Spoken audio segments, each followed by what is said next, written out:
Urban FM 104.5. Urban FM 104.5. Urban FM, la station urbaine, c'est le moment pour nous de parler de sport. Et quand on parle de sport, on a Elvis et Pépé. Pépé n'est pas disponible depuis le matin. On va encore essayer de le contacter du côté du Cameroun et une fois on pourra continuer le débat avec lui. Mais Elvis est avec nous ce matin. Elvis, bonjour. Bonjour la fraîche. Comment tu as passé le week-end? J'ai bien passé le week-end. C'était un bon week-end? Le week-end n'était pas vraiment bon puisque les Panthères du Gabon se sont fait éliminer par cette brillante équipe du Burkina Faso. À part ça, il y a la santé, on est là, ça va. Comment tu as trouvé le match? Bon, il faut souligner que nous nous sommes retrouvés dans une situation où on a retrouvé l'équipe type du Gabon. Et comme je l'avais dit depuis le début de la CAN, il fallait être concentré. Il ne fallait pas suivre l'arbitrage et il fallait être déterminé.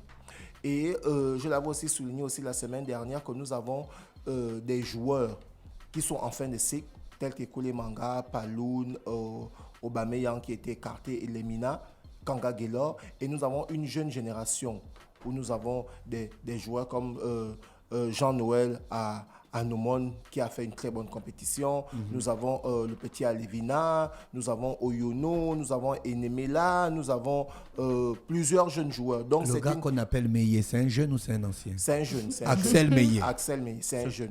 C'est un jeune. Il est deuxième. Il est jeune. Donc, c'est... Non, je dis jeune dans l'équipe nationale. Oui. C'est une nouvelle génération. C'est une nouvelle Il fait partie de la génération. nouvelle Il fait génération. partie de la nouvelle génération. Donc, cette nouvelle génération-là est en train de prendre les commandes. Paul, tu me dis il est deuxième. Mon Mais frère, oui. même s'il est du Tchad, il n'a rien fait sur le terrain. Non. La partie là où il est, ça ne m'intéresse Non, déjà vraiment qu'il pas est du là, tout. non, déjà qu'il soit là, Même s'il est du Tchad. Même s'il est mais du Tchad. déjà qu'il soit là en soi, c'est quand même quelque chose. Oui, oui, Donc, nous avons Elvis. cette jeune génération-là qui a fait plaisir au pays, notamment en se qualifiant pour les huitièmes de finale. Et nous avons remarqué que, en fait, notre bête noire, ce n'est pas les équipes qu'on affronte au deuxième tour, c'est uniquement la séance des tirs au but qui ne nous réussit pas. Là, j'ai la fiche technique du match.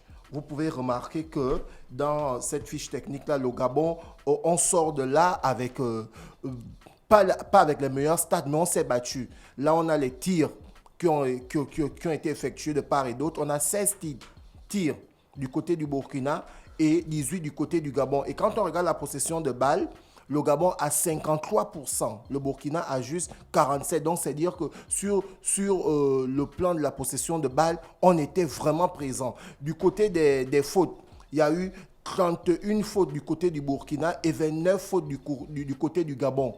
Donc, on s'est battu comme des panthères. Nous sommes des panthères, on s'est battu, on a dit on ne lâche pas. On a pêché un peu au niveau de l'attaque parce que Jim Alevina qui s'est révélé comme la sensation de la Coupe d'Afrique au niveau de l'attaque gabonaise qui avait égalisé face au Ghana et qui avait aussi marqué le but face au Maroc. Et bien, durant la première mi-temps, il était quasiment perdu. Et pour ceux qui ont regardé le match, si vous avez suivi le match, vous allez constater que c'est Jim Alevina qui perd le ballon en voulant faire une passe à son milieu de terrain. Et c'est suite à cette perte de ballon-là que la contre-attaque a été amorcée. Et du coup, Bertrand Traoré, sans pitié, qui a pris Kole Manga de vitesse, a pu ouvrir le score après avoir raté son pénalty. Donc, c'est-à-dire qu'aujourd'hui, les Panthères se sont vraiment battus. On s'est battus, mais c'est la séance des tirs au but qui reste notre bête noire. Et comme je le disais la semaine dernière, on doit dire bravo au coach Patrice Neveu qui aujourd'hui a su trouver une équipe de jeunes qui nous ont donné la fierté et qui aujourd'hui peuvent jouer sans leur capitaine emblématique, leur leader d'attaque qui est Pierre-Emery et sans l'autre leader du milieu de terrain qui est Mario Lemina. Donc les gars ont vraiment fait plaisir. Après, derrière ça spécule et tout. Je l'avais souligné, c'est la Coupe d'Afrique. Toutes les équipes se valent. On a vu le Nigeria qui a dominé le premier tour avec 3 victoires, mais qui a été éliminé par l'équipe de la Tunisie qui s'est qualifiée en dents de scie. La Tunisie a éliminé le Nigeria 1-0. Ils ne sont même pas allés aux prolongations. Et pour ceux qui ont suivi le match, celui qui a marqué le but de la victoire, c'est Sakni qui s'est révélé pendant la CAN 2012 ici au Gabon. Donc, vous voyez que la Tunisie a retrouvé son niveau. C'est la 4e fois que cette équipe est qualifiée pour les quarts de finale. Et notre équipe, évidemment, les Panthères du Gabon n'ont pas démérité. Il faut souligner qu'on a juste fait preuve de... On va dire quoi ? On va dire de malchance, et puis derrière, l'attaque n'a pas répondu. Est-ce que tu penses qu'il y a eu un problème d'arbitrage? Il y a eu un gros problème. Non, je ne pense pas qu'il y a eu un problème d'arbitrage. En tant qu'ancien sportif et en tant qu'ancien compétiteur, lorsque tu arrives en compétition, il faut être concentré. Et on l'avait souligné ici. On l'avait dit que c'est une compétition qui prépare une autre compétition. Les Panthères du Gabon, quand ils étaient à mise ouverte à Dubaï, ils ne se sont pas vraiment préparés. Et pendant la phase de préparation, le Burkina nous a tapé 3-0. Cette équipe du Burkina nous avait déjà pris le dessus sur nous il y a 1 mois. Donc, ce qui fait que lorsque les gars qui ont boycotté la séance de préparation à Dubaï, ils arrivent au Cameroun, ils ne sont pas en jambes. On l'a ressenti durant le match contre les Comores, mais on l'a quand même remporté 2-0. Après, quand ils se sont lancés dans la phase des trainings là-bas à Yaoundé, on a pu voir le magnifique match contre le Maroc et l'autre magnifique match contre le Ghana. Mais après, ça paye cash. L'arbitre, il a fauté à quel niveau? Déjà, vous devez savoir que les arbitres sont notés. Et ensuite, il y a la VAR. Donc, ce qui fait que lorsque l'arbitre n'est pas sûr de sa décision, il peut faire recours à la VAR. Maintenant, si l'arbitre n'a rien vu, le 4e arbitre qui gère la VAR est capable d'appeler l'arbitre central pour lui dire, voilà, cette faute, ce n'est pas une vraie faute, il faut l'annuler. Mais le penalty... Mais il n'est pas obligé d'accepter ce que l'arbitre Oui, il dit. peut ne pas accepter parce que pour lui, la faute est évidente. La faute sur le penalty gabonais, il n'y a pas faute au départ. Mais si vous avez bien suivi l'action, après, Ambissa marche sur les crampons de l'attaquant du Burkina Faso. Donc, ce qui fait que... Non, on est sous le feu de l'action et c'est dans la surface de réparation. Ça paye cash. Tout au plus, il devait lui donner un carton. Mais justement, c'est le premier carton qu'Ambissa a eu. Quand l'attaquant du Burkina Faso centre, tu sais que lorsque tu fais le centre, tu peux soit tomber ou tu peux continuer dans ta course.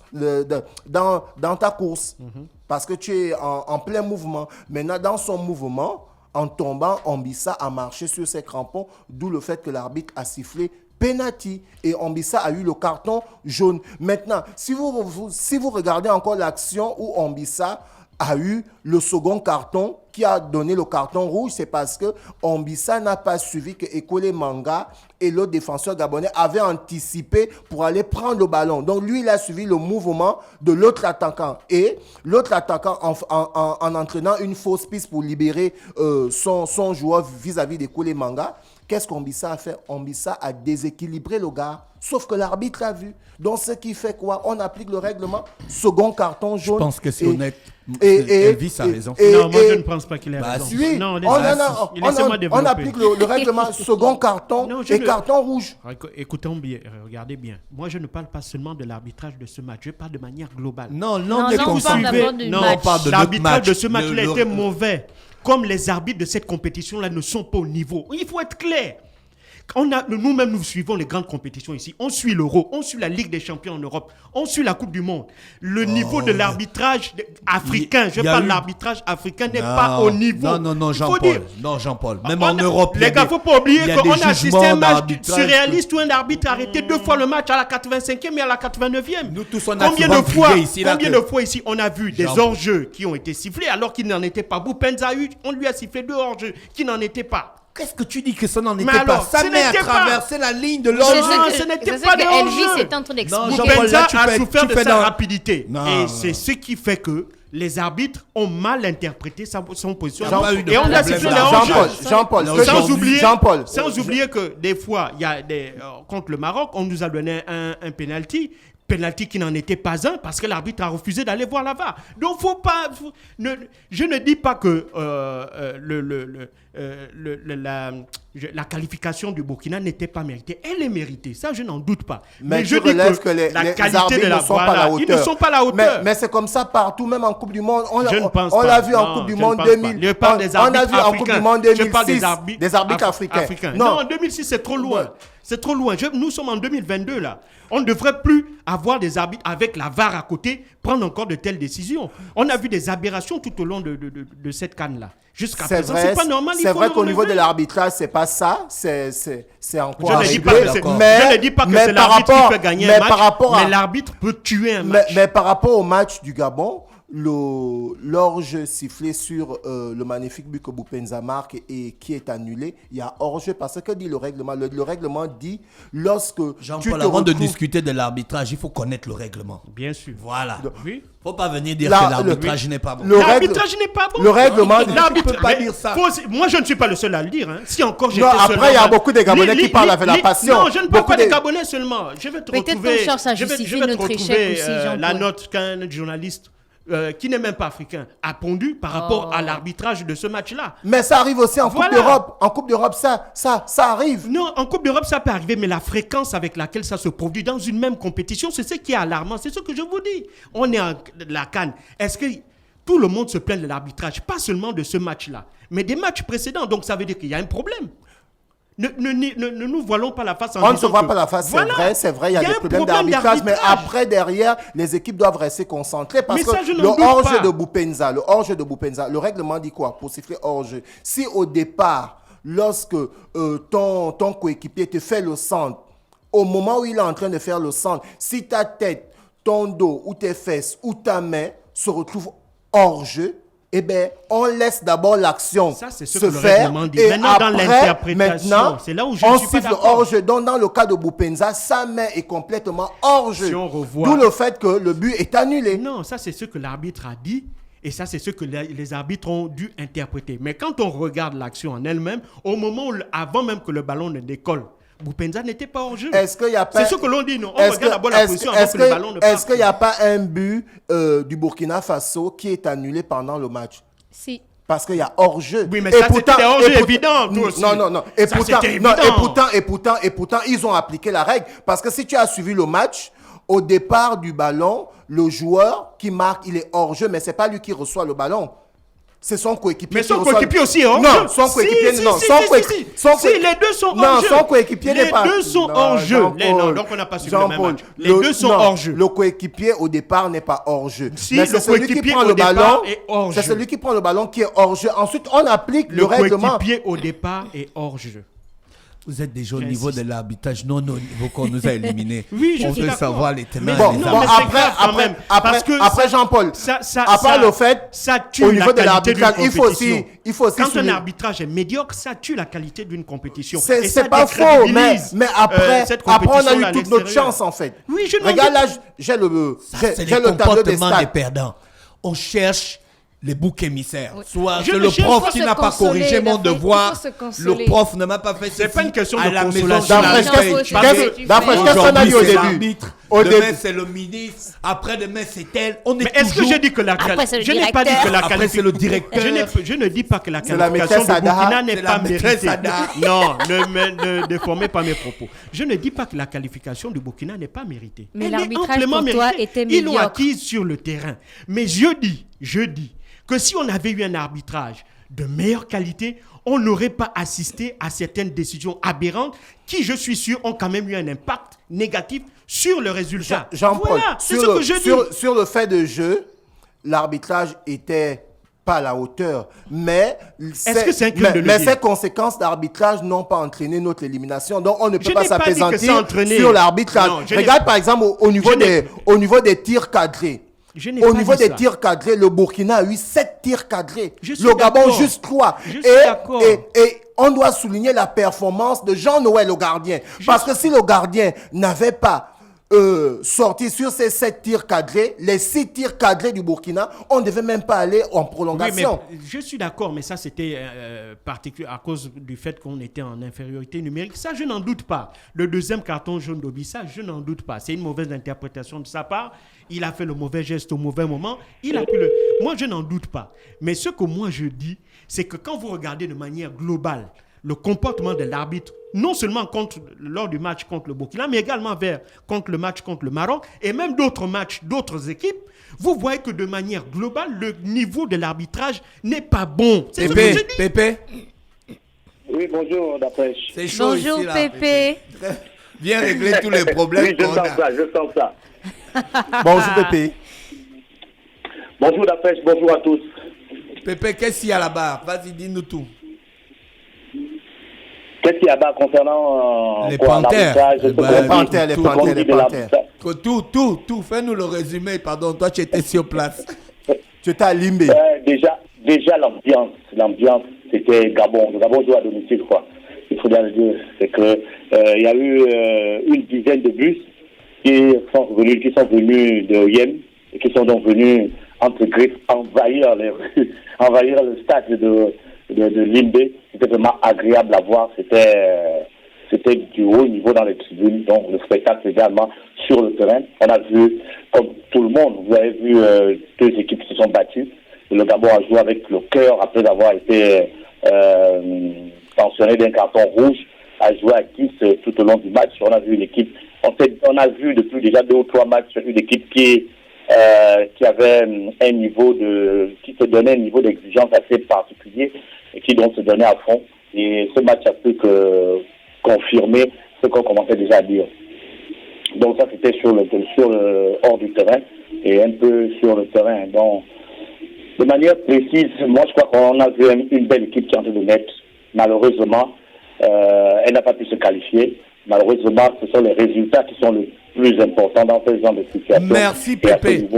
Pépé, merci. Ce sont les résultats qui sont les plus importants dans ce genre de situation. Tu as dit une très belle phrase. Oui, malheureusement. Mais on est en sport. Les défaites d'aujourd'hui doivent être des victoires de demain. Parce qu'une victoire, on la prépare. Une équipe, on la prépare. Et là, on a une équipe assez jeune. Vous allez voir Ekole Manga, qui a la trentaine, Palin, qui n'est pas loin de là, Kanga Gelor également. Mais derrière, il y a un groupe de jeunes. Il y a le gardien, par exemple, à Monomé, qui a 23 ans, des jeunes. On a Antonio Yone, qui a 20 ans. Il est jeune. On a Junior Asumu, qui n'a pas joué aujourd'hui, mais qui a 26 ans. Il est jeune également. On a Ngakuto, qui est rentré, qui a 22 ans, qui est jeune. On a Luo Changa, qui a 25 ans. Donc, c'est une équipe également qui doit être une équipe d'avenir. Ça veut dire, on ne va pas se focaliser sur ce qui n'a pas marché uniquement. Il faut voir ce qui a marché. Ce qui a marché, c'était peut-être pas l'objectif, mais ce qui a marché, c'est que le Gabon a fait ces 4 matchs sans avoir perdu de match. Parce que au niveau des instances internationales, un match gagné au tir au but, on ne comptabilise pas ça comme un match gagné. C'est pas une victoire directe. Pardon? C'est pas une victoire directe en fait. Voilà, ce n'est pas une victoire directe. Donc lorsqu'on fait, si on fait les statistiques, ils vont dire que le Gabon a joué 4 matchs, le Gabon a fait 2 matchs nuls et 3 matchs nuls et 3 matchs nuls et 1 victoire. Ce sera ça le bilan, parce qu'on a perdu au tir au but. Donc, globalement, il faut prendre ce qui n'a pas marché pour l'améliorer, et il faut prendre ce qui a marché pour faire encore que ça soit meilleur. Donc, tout n'est pas à jeter, et il y a les éliminatoires de la Coupe d'Afrique des Nations 2023 qui arrivent là. Donc, il faut déjà se remettre dans les bains. D'accord, Pépé. Et du côté de l'arbitrage, un mot. Le niveau de l'arbitrage, de manière générale, dans cette Coupe d'Afrique des Nations est décrié par tous ceux qui peuvent voir. Il y a trop d'erreurs d'arbitrage. On a l'impression que c'est des partis pris.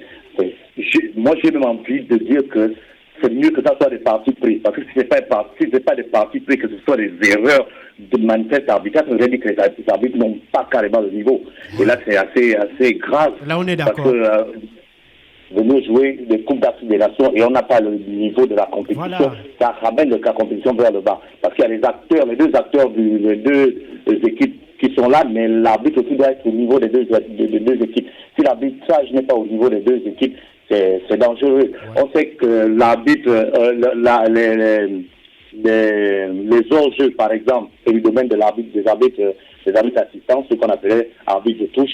Et donc, si l'arbitre de touche ne lève pas son drapeau, l'arbitre central ne peut pas courir pour aller pour siffler un hors-jeu, voilà. On va là pour citer l'enjeu. Au Togo, nous l'a expliqué la dernière fois que chacun a ses responsabilités. C'est vrai que la responsabilité générale, c'est de l'arbitre central, mais il se fait aider de ses assistants pour pouvoir mieux s'apprécier les enjeux notamment. Donc il ne peut pas courir. Et aujourd'hui, la règle de l'enjeu a évolué. C'est-à-dire on n'est plus obligé de siffler systématiquement. On peut attendre la fin de l'action et faire recourir au VAR pour voir s'il était réellement hors-jeu ou pas. Donc on doit attendre la fin de l'action. Et le niveau de l'arbitrage du match. C'est de ce que je parle. Pour moi, c'était quand même assez moyen. C'était assez moyen. C'était mauvais, c'était médiocre. Non, c'était moyen. C'est ce qu'on dit sur le plateau. Parce que ça n'a pas eu d'impact par rapport à l'élimination du Gabon, Je suis d'accord que ça n'a pas eu d'impact. Mais je pense que l'arbitre doit sublimer les joueurs. Comment ça n'a pas eu d'impact? Ça doit sublimer les joueurs. C'est l'arbitre qui amène justement les joueurs à s'exprimer, exprimer tout leur talent. Pour Elvis, là, il a tué. C'est vrai qu'il y a eu des erreurs d'arbitrage, mais c'était pas ça. C'est pas ce qui justifie l'échec des Panthères. L'élimination, bien sûr. C'est pas ce qui justifie que Paloun, Kanga Gaylor et Ngakoto ont raté leur tir au but. Non, ça c'est maintenant la chance. Non, le hasard. C'est la chance. C'est tout. Ça fait trois fois. Écoutez, au second tour, quand on se fait éliminer, toujours au tir au but. Jusqu'à hier, il y a eu... Attends, on finit d'abord. Pépé, oui. Oui. Moi, j'ai dit une erreur. Il y a beaucoup de Même Mbappé rate les tirs au but. Ça veut dire qu'une erreur directe peut influencer le match, mais une erreur indirecte également peut influencer le match. Si l'arbitre a sifflé un hors-jeu qui ne l'était pas, qu'est-ce qui ne dit pas que cette action-là, au final, devait être un but? On n'en sait rien. Donc ça peut avoir influencé. Lorsque le but refusé de l'hors-jeu, on se rend compte que le VAR, au lieu d'avoir des lignes vraiment fines, très fines, comme on a souvent l'habitude de voir... Des exemples, c'est pour dire quoi? Le hors-jeu de Boupenza, c'est un but? C'est pour dire que si on le... Non, Pépé, est-ce que c'est pour dire que le but annulé de Boupenza, c'est pas hors-jeu? Ça ne sert à rien de dire que ce machin... Non, c'est hors-jeu. Non, ce que je parce veux que dire... Là, il est en train de généraliser. Il y a hors-jeu sur le but de Boupenza et il y a hors-jeu sur le but du Burkinabé. Pas forcément. S'il y a hors-jeu, il y a hors-jeu des deux côtés. Tu reviens quand à Libreville? Non, il a coupé. Merci, on est avec Pépé qui est du côté du Cameroun, qui accompagne les Panthères. Elvis. Oui, bon, pour finir, on va s'apaisantir un peu à la séance des tirs au but. Comme je le disais tantôt, on constate que notre bête noire actuellement, lorsqu'on arrive au second tour de la CAN, ce sont les tirs au but. Donc, il faut qu'aujourd'hui, dans un premier temps, qu'on garde Patrice Neveu pour qu'il continue à faire son travail. Parce qu'on risque de se retrouver dans la situation de 2010 où lorsqu'Alain Giresse a signé avec les Panthères, il n'y avait pas d'équipe. On avait fait 10 ans sans jouer la CAN. Il a constitué le groupe, arrivé la CAN 2010. On est sorti au premier tour avec 4 points et son contrat n'a pas été reconduit. Du coup, il n'a pas pu faire dans la continuité. Donc, on doit laisser aujourd'hui Patrice Neveu faire dans la continuité parce que c'est un nouveau groupe qui arrive. Ce nouveau groupe nous a fait plaisir et ce nouveau groupe est composé des jeunes joueurs. Maintenant, au niveau de la séance des tirs au but, il faudrait aussi maintenant qu'on rattrape le cap. Parce que là, c'est pas bon. En 96, à l'époque d'Azingo, on s'est fait éliminer en quart de finale face à la Tunisie. En 2012, on s'est éliminé en quart de finale ici au Gabon. Face au Mali, on avait dormi à 20h. Donc du coup, là... Ne mets pas les organes. Non, là... Bien sûr, même quand tu mets les organes ici, là, tu es le champion des organes. Moi, je ne le mets pas. Non. Mes critiques sont constructives. On a un auditeur qui a envoyé une note vocale pour donner son opinion. Bonjour Dafresh. Bonjour, je suis en train de suivre l'émission là. Non, là Elvis raconte, excusez-moi quoi, mais là Elvis raconte n'importe quoi. Tout le monde s'accorde, a dit même les Blancs. Même Canal, donc canalement. Même le Canal s'accorde à dire que l'arbitre a mal arbitré. Lui, il dit que l'arbitre n'a fait aucune erreur. Le pénalty, il y a quelle faute sur le gars? Le gars, le carton rouge, il y a quelle faute? Il ne fait pas action de jeu. Pourquoi il donne le carton rouge? Il nous diminue. Comment tu peux dire que là, non? Et puis tu es Gabonais, tu viens dire à Urban FM que l'arbitre n'a fait aucune erreur. Il faut arrêter ça. Et tous les matins, nous, sur Urban FM, tu viens nous saper ça le matin à la radio que l'arbitre n'a fait aucune erreur. Non, là, tu déconnes, mon frère. Elvis, là, il déconne. Là, il énerve encore plus. Nous, on a déjà oublié ça. On a mal dormi en tant que Gabonais. Tu viens encore le matin nous dire l'arbitre a bien arbitré. Non, là, je ne suis pas d'accord. Fabrice Tungui depuis Ovendo, je ne suis pas d'accord. Merci à Fabrice, fidèle auditeur de 104.5. Sorry mon frère, ce n'est que mon analyse. Ce n'est que mon analyse. Pose le cœur.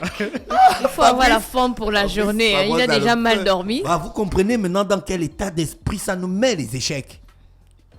C'est ça. Bien sûr, et c'est la troisième fois. Comme je disais, en 2012, on a dormi à 20h face au Mali. Là encore, le Burkina Faso vient nous éliminer encore en 8e de finale dans la même séance des tirs au but. Qu'est-ce qui n'a pas marché? Et pourtant, ça avait bien démarré. Bouanga a marqué. On a un autre auditeur. Bonjour Dafresh, bonjour l'équipe Dafresh Morning. En fait, j'aimerais bien intervenir un tout petit peu sur le sujet du jour. Il ne faut pas trop rester sur on va dire sur le mauvais arbitrage et tout le reste. Il faut plutôt en tirer des leçons. Qu'est-ce qui s'est passé? Rester sur on va dire sur le mauvais arbitrage et tout le reste. Il faut plutôt en tirer des leçons. Qu'est-ce qui s'est passé? Toutes les polémiques depuis le début. On nous a éliminé 2 joueurs. Il faudrait qu'il y ait une réconciliation au sein de l'équipe nationale. Il faudrait faire en sorte que tout cela soit revu pour qu'on soit une équipe capable de pouvoir affronter la prochaine CAN 2023. Ok, c'est Sosten Abès depuis le centre-ville.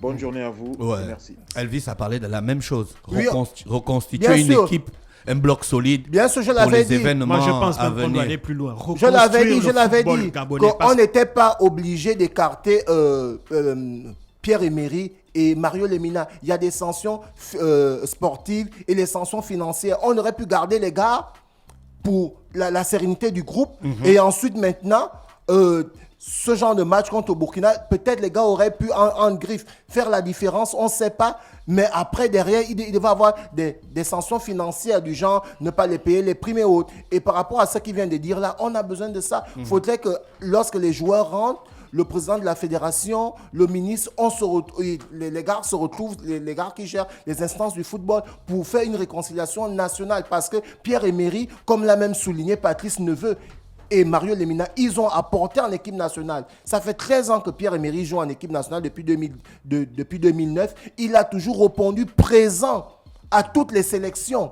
Et il a toujours été là lorsqu'on a toujours eu besoin de lui. Il n'a jamais eu il n'a pas fait à l'époque comme Cousin avait fait avec certains problèmes dus avec le président de la fédération ancien où il avait dit qu'il ne venait plus au Panthère. Mais Pierre-Emery et Mario Lemina sont toujours venus. Donc s'il y a eu, on va dire quoi, ce problème-là, ça ne doit pas aller jusqu'à un niveau où ils sont écartés définitivement. Donc, comme il le soulignait, il faut une réconciliation pour qu'on puisse aller se qualifier pour la CAN 2023 qui va se passer du côté de la Côte d'Ivoire. Merci Elvis, merci Jean-Paul, merci Pépé qui est avec nous ce matin sur les 104.5 Urban FM, la station urbaine dans le Dafresh Morning. On parlait de sport.